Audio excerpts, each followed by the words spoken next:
I, a 44-year-old man, entered into marriage at a young age, and my daughter was born during that time. My former spouse and I believed we could make our marriage work, and we made sincere efforts to do so over several years.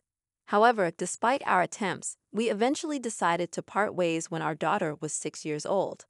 Thankfully, there were no lingering resentments between us, but the aftermath of the divorce was quite challenging. I found myself in unfamiliar territory as a single parent. While my ex-husband offered some support, I had to shoulder most of the responsibilities. Adding to the complexity of the situation, I had to secure employment for the first time in my life. Prior to the divorce, we had agreed that I would be a stay-at-home parent, so this transition was a significant change for me. Financially, things were tough, and I struggled to make ends meet. My ex-husband contributed to our daughter's school expenses and other necessities, but I had to work multiple shifts to ensure that both my daughter and I were adequately cared for. The strain took a toll on me, leaving me sleep-deprived and constantly fatigued. In an effort to find some solace and relaxation, I started to occasionally have a drink at night. At first, it didn't seem like a big issue, but gradually, it turned into a crutch, and I began to rely on alcohol. One day, my ex-husband surprised me with the news that he was engaged to a girlfriend I had never even heard of. This revelation hit me hard, and I couldn't help but feel a sense of bitterness. It seemed like he was moving forward to start a new family and enjoy happiness, while I continued to grapple with the responsibilities of parenting and a demanding job. Our post-divorce relationship had been amicable until this point, but with the news of his engagement, tensions began to rise.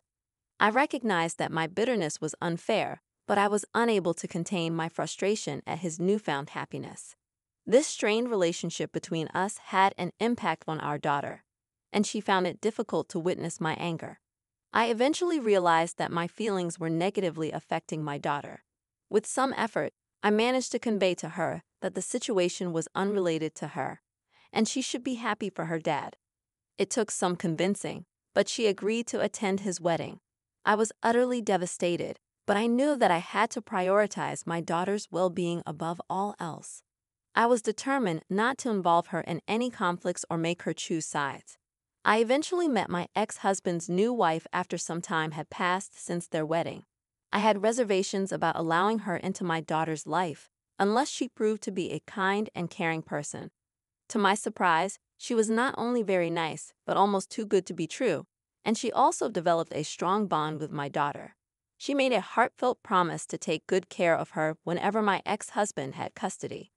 Initially, my daughter spent weekends at her dad's place, but as time went on, she began staying there more frequently, particularly after the remarriage. I'll admit, I felt a tinge of jealousy that my daughter wanted to spend so much time with her new stepmother. But if it made her happy, I was content. Gradually, she even started staying there on weekdays. With my demanding job and constant fatigue, I didn't object because I simply couldn't give her the attention she deserved. I felt a sense of guilt as our relationship seemed to drift apart.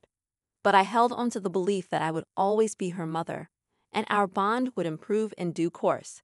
However, the increasing closeness between my daughter and her stepmother led to frequent arguments between us.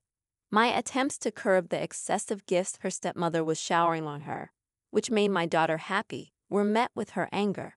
We began quarreling almost daily, even over the most trivial matters, and I despised the growing tension. The more my daughter grew attached to her stepmother, the more distant she became from me. I was terrified of losing her, and in my desperation, I resorted to drinking again. I knew it wasn't the best solution, but I was hurting, and it seemed like my only escape from the pain. My life was crumbling before my eyes, and my daughter preferred her stepmother to me. They appeared to be a contented family while my daughter was unhappy when she was with me. Then, one fateful day, my daughter asked me to relinquish my parental rights so her stepmother could adopt her, and I couldn't handle it. Our voices rose, and we argued intensely. I vehemently refused to give up my daughter, asserting that I was not going to relinquish her that easily. I tried to reassure her that I could become a better mother and make her happy, but she insisted she would cease all communication if I didn't sign away my rights. She proposed that if I complied with her request, we could still have a place in each other's lives. She expressed her inability to cope with my drinking and her desire for a stable and happy home, one that only her dad and stepmom could provide. My heart ached, but I comprehended her needs and reluctantly agreed to her request, with the condition that she would not vanish from my life. She made the promise, and that was the last I heard from her. Following the surrender of my parental rights, her stepmother legally adopted her. I made daily attempts to reach out to my daughter, but she remained unresponsive. My ex-husband kept me updated on her well-being, noting that she was content and excelling in school. He couldn't fathom why she wasn't communicating with me, and I, too, was at a loss as to why she had broken her promise. Losing my only family was a painful blow, and my drinking spiraled out of control. Eventually, I sought rehabilitation, and I successfully overcame my addiction. Although I had ceased drinking, the absence of my daughter left me profoundly unhappy. I called and texted her daily, even making visits to my ex-husband's home in hopes of seeing her. But she refused to come out and meet me. I had missed out on so many pivotal moments in her life, from her high school graduation to her college enrollment. I believed I had lost my daughter completely until one day when she appeared at my house and handed me a letter. She mentioned that she would consider talking to me if I could explain why I had written that letter 12 years ago. I read the letter repeatedly, attempting to understand its contents. Shockingly, it claimed that I was willing to relinquish my daughter in exchange for money, and it was addressed to her stepmother. I had never sought money from anyone, and I had never considered giving up my daughter. Furious, I went to my ex-husband's residence and confronted his wife for destroying our family and taking my daughter from me. She burst into tears, and my daughter took her side, insisting that I was being selfish by disrupting their lives after so many years. I vowed to expose her for who she was, and my daughter asked me to leave them alone, asserting that I was causing unwarranted turmoil in their lives after all this time. With a heavy heart, I retreated to my vehicle, defeated after 12 years of estrangement. I later shared everything with my ex-husband, who had no prior knowledge of the letter. He believed his wife was merely expressing jealousy and thought it would fade over time. It had never occurred to him that she would go to such extremes to cut me out of their lives. He also mentioned that his wife had requested him not to keep me updated about our daughter, but he chose to disregard her demands, as they had no children of their own, and his wife treated our daughter kindly. In my defense, I assured him that I had nothing to do with the letter and that his wife had poisoned our daughter's perception of me successfully for the past 12 years. She assured me that she would arrange a meeting between me and my daughter. After a week of persistent persuasion, my daughter finally agreed to meet me. During that meeting, I shared everything with her, explaining the circumstances surrounding the letter and her stepmother's involvement. The letter was typed, so there was no handwriting to analyze. My daughter listened intently, tears in her eyes, struggling to accept that she had been manipulated as a pawn in her stepmother's scheme. I shared details about my job, my successful completion of rehab, and my newfound sobriety. In return, my daughter opened up about her college life and her boyfriend, expressing her deep sadness over letting her stepmother come between us. I reassured her that it wasn't her fault, and finally she began to believe the truth. She was determined to confront her stepmother. We parted on good terms, with her promising to visit me once she had sorted things out with her stepmother. 2 weeks later, my daughter returned to me, having severed all ties with her stepmother. It turned out that her stepmother had admitted to writing the letter, claiming it was for my daughter's own good, emotionally manipulating her into thinking I wasn't a good mother. This revelation angered my daughter, who threatened legal action, making her stepmother furious. In response, her stepmother labeled my daughter as ungrateful, emphasizing the financial support she had provided over the years, including paying for college and numerous gifts. She valued her gifts more than the mother-daughter relationship. My ex-husband, disturbed by this revelation, decided to cut all ties with his ex-wife. My daughter informed her stepmother that she wouldn't return the money, and that any further interference in their lives would result in legal action to claim the rest of the money. After this ordeal, we mutually apologized, deciding to put the dark chapter behind us and start fresh.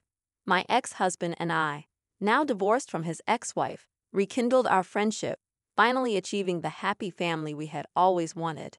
The complexity of the situation involving my stepmother was indeed akin to a soap opera, and her cunning actions had caused a 12-year rift in our lives. It was clear that her manipulative behavior had taken a significant toll on my daughter and our family. Hey there, folks! If you're enjoying this video so far, give that like button a big virtual hug, but let's keep it friendly, no hidden notes here. Now let's dive into our second story. I'm Fimo, 27, and I grew up in a very conservative, or rather, misogynistic family. The only criterion for earning affection in my family was being male. They held archaic, old-fashioned beliefs, emphasizing the importance of preserving the bloodline and maintaining the purity of the family. My paternal grandfather, a staunch advocate of these ideas, never quite took a liking to me. Unfortunately, I had no siblings, but I did have a stepbrother named Joseph, who was 22. Joseph entered our family through my dad's second marriage to Sophia. Grandpa showered his love on Joseph solely because he was a boy. As a result, my own father started neglecting me, favoring the young child in need of more attention. The one fatherly figure left in my life was my caring grandmother, who had endured a challenging life with her overbearing husband. After my grandmother's passing, I felt disconnected from the rest of my family and became a mere spectator in their affairs. Things reached a breaking point when I graduated from high school and requested financial help for college. My dad outright refused, stating he needed to save up for Joseph. Ours was a wealthy family, and my dad had significant resources at his disposal. He could have easily funded both our educations. In desperation, I turned to my grandpa, asking if there was any support available for my college expenses. However, his response was disheartening. He stated that women neither worked nor inherited, so pursuing an education was a waste of time. He made it clear that he would bequeath his entire inheritance to Joseph, leaving nothing for me. At my lowest, I decided to cut ties and move out. I took out loans, worked various odd jobs, and managed to support myself while studying, maintaining good grades. I severed contact with my family and felt a tremendous sense of relief. Though the journey was tough, I had moments of doubt, and there were nights I questioned my capabilities. I persevered. I built a strong network of supportive friends who stood by me, and I secured a well-paying job immediately after college.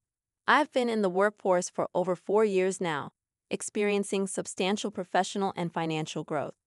About a year ago, my father reached out to me, which came as a surprise, as I had no contact with anyone from my family since leaving for college. He expressed a desire to rebuild our relationship, but I remained skeptical. After some vague conversations, he finally revealed the true reason for contacting me. He needed money, knowing that I had been successful in my own right. He argued that, as family, it was my duty to assist him financially. I inquired about my father's financial situation and suggested he ask Grandpa for assistance, considering their considerable wealth. He revealed that the family business had experienced a downturn a few months after I left, and it never recovered. In response, I told him that life could be challenging, but I had managed to navigate it at the age of 18, starting with very little, and so could he. His response was tearful as he begged me to reconsider, but I chose to block him. That marked the end of my contact with them, and I've since lived a peaceful life. However, 2 days ago, I received a call from my stepmother, Sophia, asking me to come because my grandpa had passed away a week ago, and they wanted the entire family to be together. I expressed my condolences and apologized for not feeling like part of the family in a long time. I questioned the point of calling me a week after his death. She called me again yesterday, emphasizing the need to talk. Apparently, it had come to light that my grandfather was financially destitute, and the inheritance he had claimed was, in fact, my grandmother's. He had wrongly assumed it was his due, as his timid wife had never disclosed the truth to anyone. She had made a will that would provide for him after her passing, with a significant portion of her assets, including the $500,000 my grandpa had bragged about, was intended for me. My dad, Joseph, and Sophia were left with nothing, and this revelation came to light only after my grandpa's death. Now, they had lost everything, and the house was mine. Sophia suggested we stand together as a family during these challenging times, but I reminded her that I had faced tough times alone for most of my life, and no one had stood by me. I made it clear that I had no intention of helping them. I had already contacted a lawyer to understand the legal details of the situation. While I felt a sense of satisfaction that karma had come for them in the harshest manner, I couldn't help but feel a bit sorry for them, as they had been completely blindsided and would have to start from scratch, given the loss of the family business. In response to your question, Joseph is not my dad's biological son, and my dad and Sophia do not have any biological children of their own. Grandpa had favored Joseph simply because he was male. It has been approximately 2 weeks since my family and I had any contact. I assumed that things had settled down and they had come to terms with their situation. However, starting yesterday, I began receiving hateful messages from my father's side of the family. Although we hadn't been in touch for years, these texts insinuated that I should do better, emphasizing the duty of daughters to look after their brothers and parents, leaving me puzzled about their intentions. So, I decided to reach out to a cousin I was still on good terms with to find out what was happening. He informed me that Joseph had contacted everyone and was spinning a melodramatic tale, claiming that I had swindled them and manipulated our grandma all my life to secure her assets. His story lacked any semblance of truth, but surprisingly, many family members sided with the golden boy and spread the messages widely. In response, I gathered screenshots of these messages and shared them on my Facebook page. I pointed out that since they were so quick to pass judgment, they should have stepped up and helped me when I was struggling and practically homeless. I launched an offensive against all of them and subsequently blocked their phone numbers. Generally, I steer clear of drama, but I couldn't tolerate being blamed for something that was not my fault. They won't receive a penny from grandma's inheritance, especially not after this stunt they pulled off. Although I didn't feel entirely vindicated, I discovered an unexpected reservoir of rage and resentment within me. The incident with my extended family seemed to have unleashed these bottled-up emotions, and now I can't seem to contain them. Upon consulting my lawyer and reviewing the will, I decided to evict my dad and his family from the house. Since my job allows remote work, it's more efficient for me to work from home, and this move will also help me save money. I served them with an eviction notice, providing them with a 2-month window to find another place. Their response to this bombshell was nothing short of fury, with a barrage of calls and messages flooding my inbox. I'm quite certain they're spreading slander on social media, but I don't have access, and I honestly don't care. I'm just looking forward to living in my family home, which is my sole attachment, along with fond memories of my grandmother. I loved her immensely for looking out for me. In response to your comments, I've decided to seek therapy, recognizing that lashing out in this manner is detrimental to my well-being. While I enjoy being petty with them, I understand that I have a lot of unresolved trauma from my life experiences, and it's better for me to process and address it rather than keep it suppressed. Thank you for your advice. I appreciate your support. You're right, I don't owe my family anything. I intend to enjoy my house, my money, and my life, as I truly believe I deserve it. Sucks to be your dad, right? LOL, I'm amused by how my grandma outsmarted her husband. Ours is indeed a family of intelligent women. That's a wrap for today's stories, everyone. If you enjoyed this video, please go ahead and give that like button a big click right now. Also, if you have a fun and engaging story of your own that you'd like to share, you can email it to the address provided in the description. Remember to subscribe to the channel, as it really helps a lot. We'll see you in the next one.